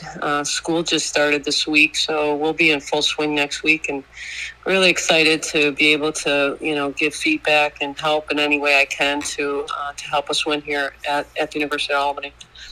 Yeah, and that's something that you and I talked about. This next chapter is being able to be someone who can help out in the world of sports and take your expertise, your knowledge, your wisdom, your networking, and your connections, and to look to help out. Is this move to U Albany? Is this kind of the beginning of maybe what you were actually looking for? Is it a little bit different than what the original model was? What does it look like? I think it's the beginning of what I'm really looking to do, in terms of maybe consulting with some younger coaches or, whoever that would like some suggestions or advice on, on how to do things. And I'm learning a lot too, which is also really good for me. It's not just me giving. I think, being around coaches, you learn. You constantly learn, so I've liked that as well. But it's the beginning of what I would like to ultimately do. In the next few years is maybe get a coaching network of people that I could talk to and consult with. But this has been great, and it's always great to be around young people, and the team here is wonderful. We're very talented, and they've done just a tremendous job recruiting, and so I'm really looking forward to the season and seeing where we can go and what we could do, and having a new role in helping out in that way. It's a beautiful thing. Like you said, it's the start of what you're going to be doing. Gina, I feel like you're going to be, a liaison in a way. I think what's coming with Gina Castelli is going to be a multiple piece thing, and I feel that you're really going to essentially create your own business thing off of this. And I just don't want you to forget me when you get big. That's all. Well, you're really expanding. So that's what I was going to tell you. Don't forget me when you reach the pinnacle there. So, but no, I mean, I'm pretty sure about how much I really want to be doing. I'm certainly loving my time off too. I definitely want to stay in coaching, but I know that there's a certain amount of time in the week that I want to be doing this, and then there's a certain amount of time in the week where I don't. So, I'm not foreseeing this to be blowing up in any way, because I'm very much aware of how much I've enjoyed my time off, and being able to spend more time with my family is something that's really important to me. So, so hopefully I'll be able to do both, and equally well, and so I'm done with trying to be like this big timer, but I want to be able to help in any way I can for anybody, so. Well, and I think your humbleness and the way that you treat people, the connections you've made, the things that you've done, the knowledge and the wisdom that you have, and the talents that you have, that I think they're going to bring you to be the big dog on campus, whether you like it or not. So I think you'll get there, Gina. I just look forward to having that moment where we both reach the pinnacle and we get to enjoy some pizza in Italy. That's what I want. That's what I want. Very nice. That's the celebration that I want. You always want to be the person that is invited when that person says, "Hey, you know what? We did it. We got it. Let's party." You want and the thing is, I'm going to have a pizza party. I don't get drunk. So, my thing is, I'm like, let's go to Italy and have pizza. When everybody else is, down at the corner bar getting drunk, I'm out having pizza in Italy because I have standards. So that's funny. The pizza in Italy is really good. Yeah. So is the beer and the wine, but the pizza's exceptionally good. All the food in Italy is great, and that would be fun, definitely. Yeah, so just put something on the calendar, not too far away, but just get it ready. We're talking today with Gina Castelli inside of Sports Ends in a Vowel, with a conversation about how do we know, and it kind of goes off of the conversation that I had here in hour number 1 with Shamarko in On the Mark. How do you know who you could trust? And in you dealing with student athletes and continuing to do that in some capacity now. There's AAU people, there are, coaches that are recruiting them, there are coaches at the high school level that are trying to get them, come here and do this, there's coaches at the collegiate level, there's there's NBA scouts, there's WNBA scouts, there's AAU this, and then there's booster that, there's so many people trying to reach out to them, and now with name, image, and likeness, it can get even hazier, even dirtier, even grimier, even more confusing.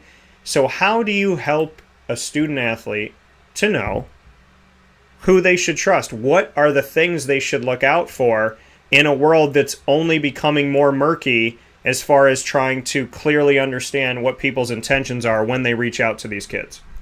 Mm-hmm. What a great question.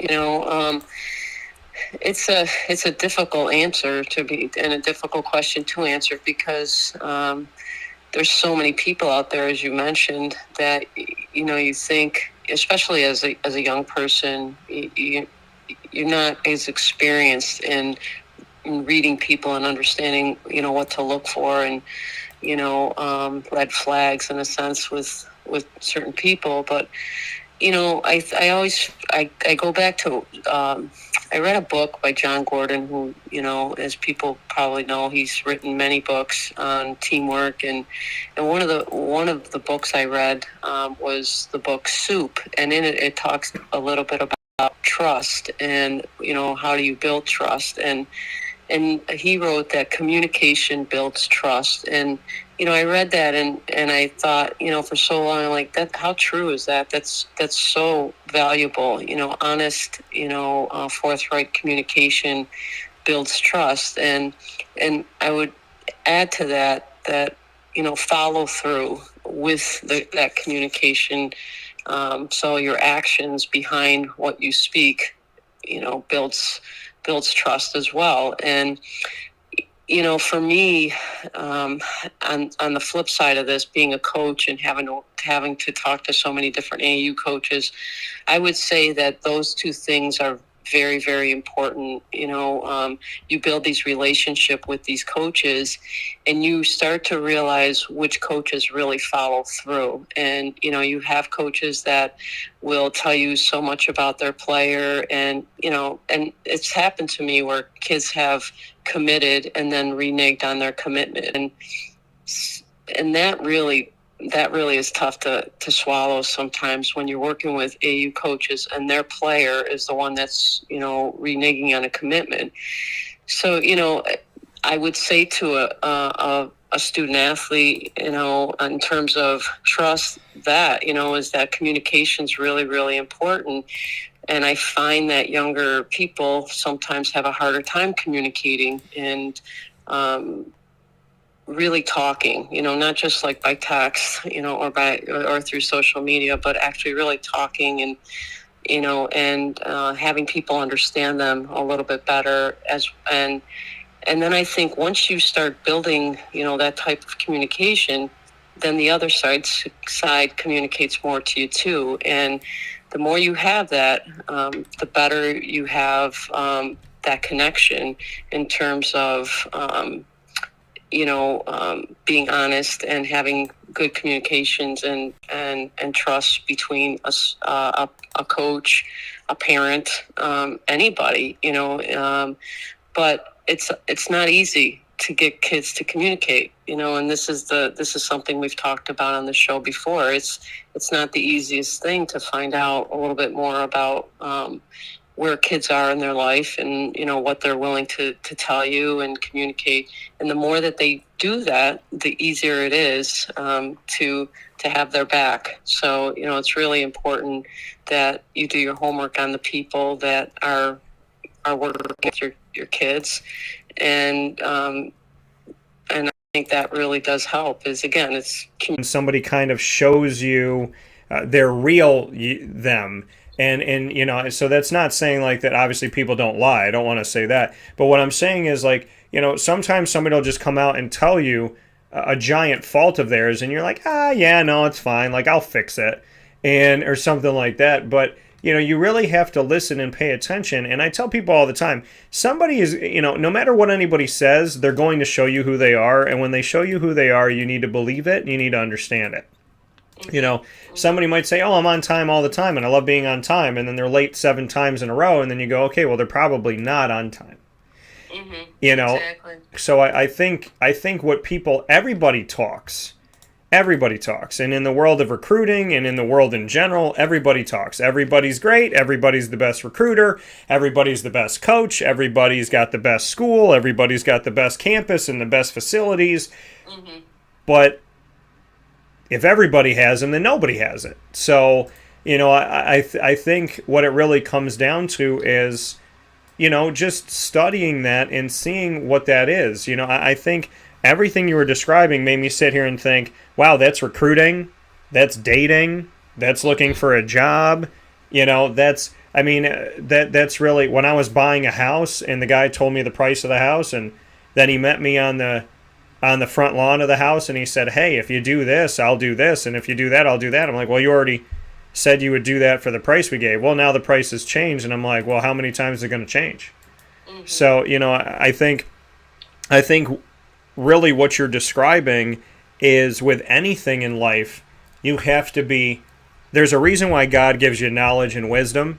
It's not to put it in a safe in the back part of your brain and never use it. It's actually to probably always keep it in right up front. So you have knowledge and wisdom for a reason, and you have to really pay attention and decipher. When somebody tells you something that sounds good, that's great. But what do they do after that? My dad told me a long time ago, when I was dating in college, I dated a girl for 11 months, and I'll never forget that he said this because I think this works with recruits. I think it works in business. He said to me, how long were you happy? I said 3 months. He said, when were those 3 months? I said the beginning. And he said, and what's been the last 8 months? I said, it's been stressful, it's been terrible, it's everything that she said she wasn't. And he said, okay, I'm just going to ask you this question and let you sit with it. Is she the girl that was the first 3 months, or is she the girl of the last 8 months? Because in the first 3 months, we're all in the beginning. The last 8 have all been now. The first 3 were great. The last 8 have been awful. Look at the amount of time that she's been this way or that way. Look at when it's happened. And maybe there's the notion of she showed you something in the beginning, a facade, and now she's showing you who she is. I think that, we really have to be observant. And I think sometimes in recruiting, in dating, in job seeking, we're in a place where when we get good news, we jump at the first sight of it because maybe we haven't had it in a while, instead of realizing that, yeah, it may be good news, but you still need to read the contract before you sign it. And I find it amazing, literally and figuratively, how many people do not read their contracts before they sign them. And just, go ahead. Yeah, no, I totally agree with what your dad's saying there too. And, I was thinking when you were talking, it's similar to recruiting is, you see a kid play and they make, 5 threes the first game you watch them play, and then you go watch them again and they didn't make a 3, and then you go watch them again and they don't make a 3. So you start questioning whether or not this kid's a really good shooter, so in the beginning you're thinking, wow, she's a really good shooter, but, they're consistently acting, in their acts and what they're doing, it's not consistent, and that does take some time to build. And that was something we talked a lot about at Lemoyne with trust is, it takes a long time to build trust, and, it's through honest communication and follow through and what your actions are. But then you can lose trust in a minute if you don't consistently do it, so I think like you said, it's with everything. It's with everything. It's the hardest thing for anybody is to gain trust and to believe that they're going to always be there for you, and you're going to always be there for them. It's just it's probably the most difficult thing in any relationship. Yeah, because no matter what in recruiting and anything, you're taking a chance. You're ultimately taking a chance, but when you were playing and whatnot, what do you look like? What did you look for? What were kind of like some telltale signs, for better or worse, that somebody was telling you the truth? I think for me, with anybody, it's spending time with people. It's not so much like jumping on the bandwagon right away. It's more about with anybody, I'm not going to just like you right away just because somebody tells me to. It's more about, let me spend some time with this person and build my own, opinion and perception versus seeing what everybody else has to say, and good or bad. Some people could be saying, don't trust this guy, and it ends up being one of my better friends, so I think for me, that is what I would say to anybody is just, it's the experience. It's, do they have a good reference point in a sense? Do, have people recommended this person? And that's really important. But two, make up your own mind, spend the time, learn a little bit about the person that might be coaching you the next 4 years. Learn a little bit about your AU coach. Don't just jump on, a program just because it's the premier program and, you might not be playing on this team. Spend the time to get to know that person that's going to be handling your business. And I think that's really the most important thing. It's time, it's honesty.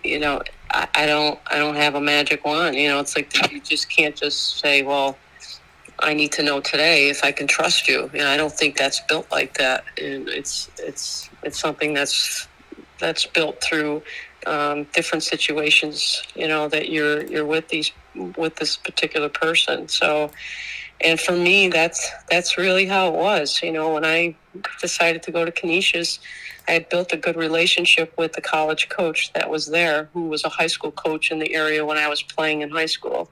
And I knew that I could trust her and, with anything, if I had any issues or anything. And so that was important to me. And I knew she knew me, and I knew she knew my family well. And that was important to me. And I think that if that's important to somebody, then they should do their due diligence in getting to know somebody well.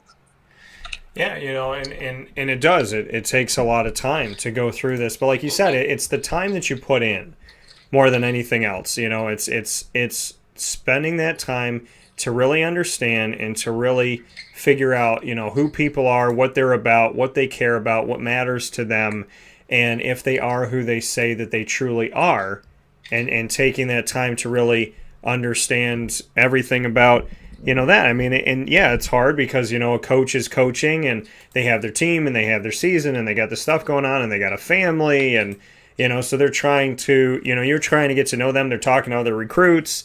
They have things going on in life. And so, it's not always easy to get everything in and to understand everything. But still, at the end of the day, your hope is that the time that you put in has to be valuable and you have to be willing to do the research. And it's little things. Did they say they'll call me at 3 o'clock and, they called me at 5:30? Okay, well, maybe something came up. But do they call me late all the time? When they said that they weren't recruiting any more point guards, but there's 2 other point guards committed. And when I asked them about it, they said, oh, yeah, well, that's something that happened before you, or maybe they don't answer. I always focus on how people say, not always what people say, but how they say it. And I focus on how they respond to things directly, and if somebody can't answer a direct question, even if it's an easy one.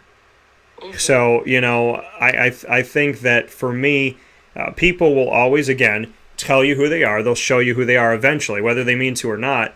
And you just have to have a good support system around you. Some of these kids do, some of them don't. And you just hope to God that when these decisions are being made, that if they don't have the right support system and they don't have the knowledge and the wisdom, that somebody will come along by the grace of God on their path and guide them and help them, be it a teacher, be it a stranger, be it, brother or a sister or girlfriend, boyfriend, friend down the street, whoever it may be, but somebody to just kind of say, hey, you know what? A therapist to go, hey, when you talk to them the next time, why don't you ask them this? And I always thought it was interesting, Gina, but when I was doing job interviews, I was told that whether you have a question or not, always ask one. When you end the interview and they say, do you have any questions for me? To always say something and to put, kind of put them on the spot and take the control away from them for a minute and see how they respond. And to be honest with you, in some job interviews, when I had the reins and I turned around and asked some questions, I saw some uncomfortable people that really didn't answer me straight. And I'm like, yeah, I definitely don't want this job. So, I think it's important for these kids, too, when they're getting recruited, to be willing to ask questions, even if it makes the coach or the team uncomfortable. Because if you're asking about your future and you're asking about your situation and you're asking about things that are pillars that matter to you and it makes a person uncomfortable, that's a giant red flag. I agree. And, it's interesting. Again, I think we've spoken about this, in terms of recruiting, parents and kids, sometimes they don't feel comfortable asking. And I always would try to tell them, ask as many questions. And as a coach, if they're not asking some questions, they're not familiar, they're not familiar with the recruiting world. And, like you just said, how many point guards are in front of me? Where do I rank? In your recruiting, am I in the top? Am I the top one? And I really, I think that's really, really important. And again, in recruiting, you try to be as honest as you can, but then there is a fine line with how much you want to say, because if there are some kids above you, you have to. If they ask you, you can tell them, but you don't always have to tell them, so if they don't ask you, then, in a sense, a coach is kind of safe, but I always try to tell kids, ask as many questions. And when I would be speaking, if I was asked to come in to speak about, recruiting, I would give them a list of questions to ask, because I think those things are really, really important. And I think the more forthright and honest the coach is, the better off you're going to be. And, the funny thing we started out talking about UAlbany, Colleen Mullen was a person that I recruited at Siena, but we also had another player that we were recruiting, and she's very small. And I had seen her play, but when she came on campus, I didn't realize how small she was. And she's really funny. So she said, she'll never forget how brutally honest I was, because when she came on campus, I'm like, wow, you're really small. Well, she'll say that I told her she wasn't athletic enough, but I did not say that. But her dad was with her, and to this day, her dad always appreciated that, because he knew, I was going to give them, from that point on, I was going to give them an honest answer in terms of where she was in the recruiting pool. And she had gone, she accepted a different scholarship offer. We didn't offer her. We offered somebody else. But here I am now working for her. And I think that because of that, just being honest from the beginning, I think now she still feels that she could trust me, in a sense that, all right, she's not going to just tell me this looks great right now as a coach. She's going to help me fix it if it doesn't. And I think that's just, it's just really, really important. And, sometimes in coaching, it doesn't always work that way. Kids don't see the same thing that you're saying, and they might think that you're not as honest, but ultimately it is going to be your resume in terms of how many kids have come and played for you, what they're saying about you. Same thing from what parents are saying as well. So I think those things make a difference in terms of understanding who you're talking to and feeling a little bit more secure, and in terms of how you're speaking to somebody and communicating as well. So they always, they say honesty is the best policy. They always said that. So there you go. You got to be honest. So with that being said, Gina Castelli, Sports Ends in a Vowel, here with us every other Tuesday bi-monthly at 10:15 a.m. Eastern Time. Gina, as always, I thank you for your time. I appreciate you, and I look forward to reaching that pinnacle, knocking that pinnacle off and making a new one. We're going to be going to Italy together. That's right, Italy. Let's go. Get your passport. I got it. Got mine. Okay. I got mine during the Rona. I had time to get it, so I was like, you know what? During this whole process of no travel, I'm going to get my passport updated. Me too. It's so funny you're saying that. Exactly. That's exactly what I did.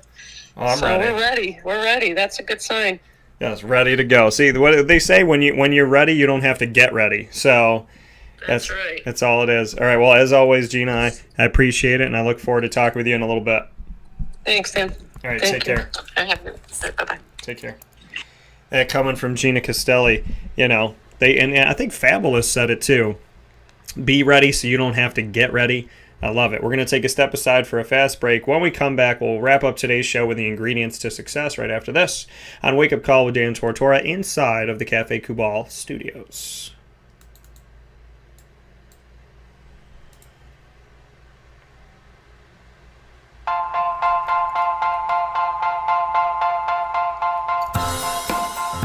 Cafe Kubal Mobile Cafe brings the cafe experience to you. We'll roll out to your neighborhood or office, ready to serve our locally crafted espresso bar to our loyal patrons. Inquire at cafekubal.com. Cafe Kubal, coffee for the soul.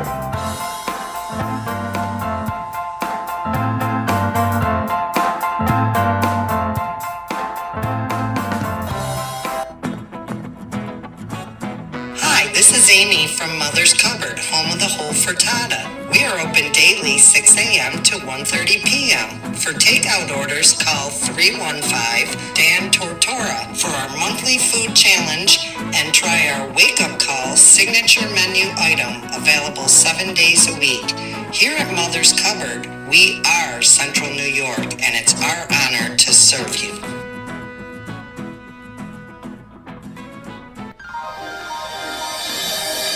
Ma and Pa's Kettle Corn and Popcorn Factory, located on 201 7th North Street in Liverpool, is home to over 40 flavors with more than 200 flavors in their total wheelhouse. Sky's the limit for this sweet and savory Central New York company. Keep it local at your parties, fundraisers, wedding showers, baby showers, and more by calling 315-450-MA-PA. That's 315-450-6272 for popcorn bars with custom flavors and colors at your upcoming event. Make sure to visit them on 201 7th North Street in Liverpool, New York. And for more information, go to maandpazsnacks.com. Ma and Pa's Kettle Corn and Popcorn Factory.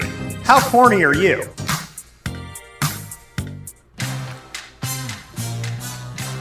Here at Progressive Dental, we understand the importance of regular dental visits and preventive care. Cleanings and checkups are essential to good oral health. We have multiple locations in the southern tier, so come visit us in Binghamton, Enwell, Kirkwood, Montrose, and Norwich.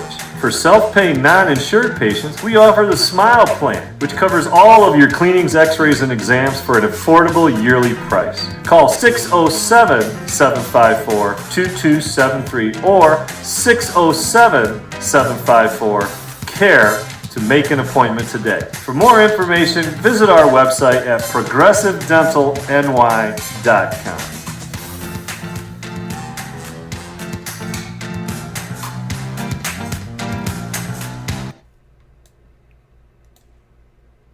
Avicolli is located on the corner of Route 57 and Wetzel Road, is your home for our Liverpool sports show every single month, and very happy to be there with girls swimming coming up this month of August. The Liverpool Warriors coming to Avicolli's every single month within walking distance from Liverpool High School. Support that wonderful restaurant that's been in your community as your neighbor for over 2 decades. Avicolli's on the corner of Route 57 and Wetzel Road in Liverpool.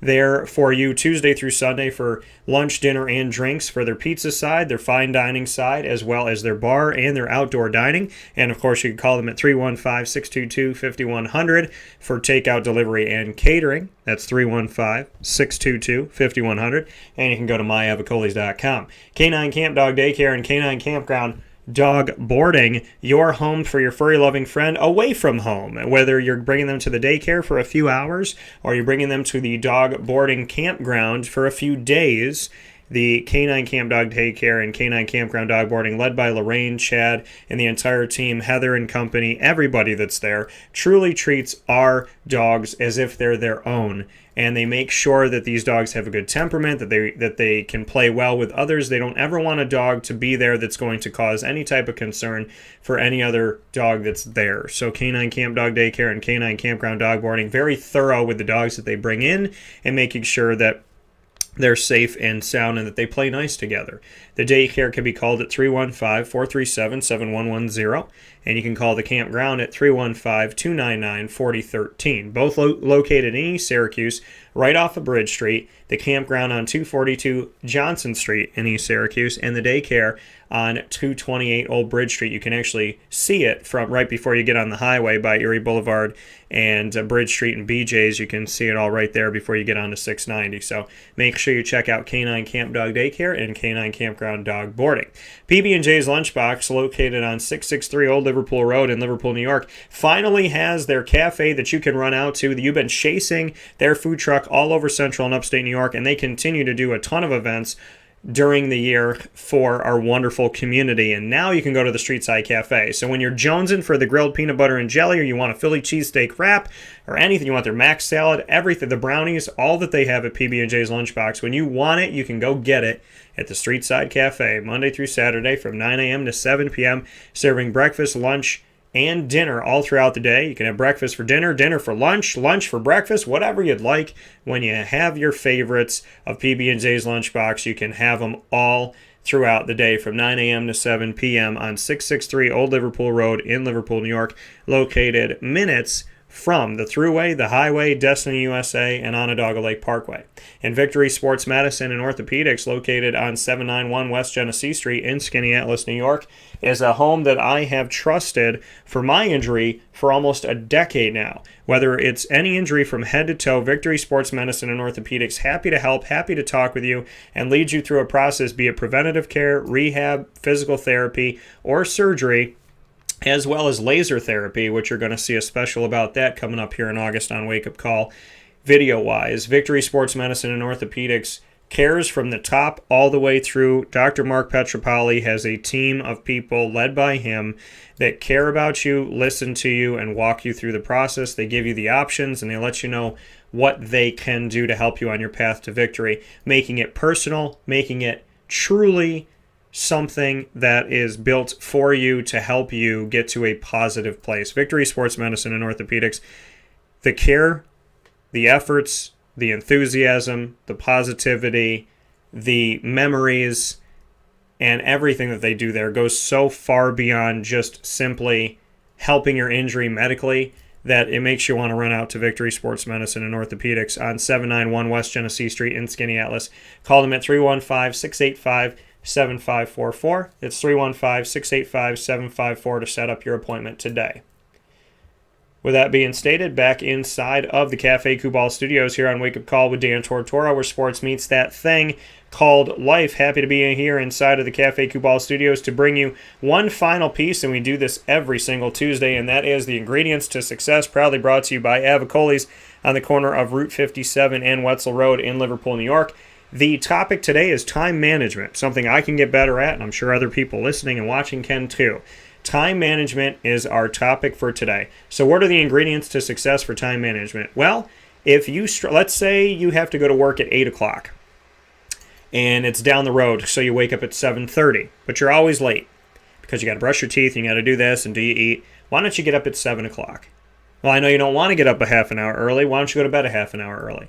So I think with good time management, don't give yourself just enough time. Give yourself a little bit more. So if you got to be there at 8, then why don't you get up at 7?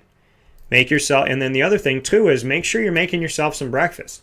If you have a Nutri-Grain bar, some eggs, maybe a shake, some orange juice, cereal, pancakes, something. Breakfast is very, very important. It is vital to start off your day. So have a nice breakfast, get yourself up, give yourself time to stretch in the morning, give yourself time to let your voice come to in the morning. I know for me, because I speak for a living, to get up and then immediately go on the air could strain and could kind of, instead of taking a deep breath, just getting up and running off to the studio, it's not always good for that, So take a deep breath when you wake up, say a little prayer, maybe do some yoga, have some breakfast, Be able to sit. You don't want to start your day rushing because that'll mess off your time management for the rest of the day. Don't promise everybody everything, right? I was notorious for if I had a 2 o'clock meeting and a 1 o'clock meeting and a 3, and I put everything back to back to back to back to back, and it's very hard to do. So be smart about what you're promising, how close you're promising. If it takes a half an hour to get from meeting 1 to meeting 2, and meeting 1's at 1 and meeting 2's at 2, well, unless that meeting's going from 1 to 1:30, you're still going to basically just barely get there on time. So if you have a meeting at 1 and it takes a half an hour to get to your next meeting, why don't you do that at 3, 3:15, 3:20, 3:30, something like that. So plan out your schedule accordingly. Know your time. Don't try to don't always hope that there's no traffic and always hope that there's nobody on the road and always hope that you can go 90 in a 65. Drive the speed limit. Be safe. Take a deep breath. And plan out your day. Time management is not hard, but just like any habit, they say it takes 21 days for a habit to take effect. So now for the next 3 weeks, try getting up a little bit earlier, leaving a little bit earlier, not planning everything so close, not looking at what the physical factual evidence is, which it takes a half an hour to get here and it takes 20 minutes to get here, and I'll do it in 15, I'll do it in 10. No. If it takes 30 minutes, then give yourself 40 minutes. Give yourself 45 minutes. Because you don't know. Is there traffic? Is there bad weather? You don't know. Okay? So, time management isn't hard to do. It's just hard to break if you have bad habits, like any bad habit. But I believe in you, and I believe in me. And I thank you for listening. And I believe in the ingredients to success, proudly presented by Avicolli's. With that being said, I hope you have a fantastic day. Thanks to all my tremendous partners in the community. God bless, no stress, do your best. Find us on Facebook at WakeUpCallDT, Twitter at CallDT, and Instagram at WakeUpCall_DT, and always on WakeUpCallDT.com and on YouTube.com/WakeUpCallDT. Plenty of great stuff coming. A massive announcement this Thursday, August 26th at 2:13 p.m. Eastern Time. I cannot wait to give it to you. And I'm going to keep sending you very, very cryptic messages on our social media, and then we'll announce it on Thursday. I'm very excited. I'll talk with you soon.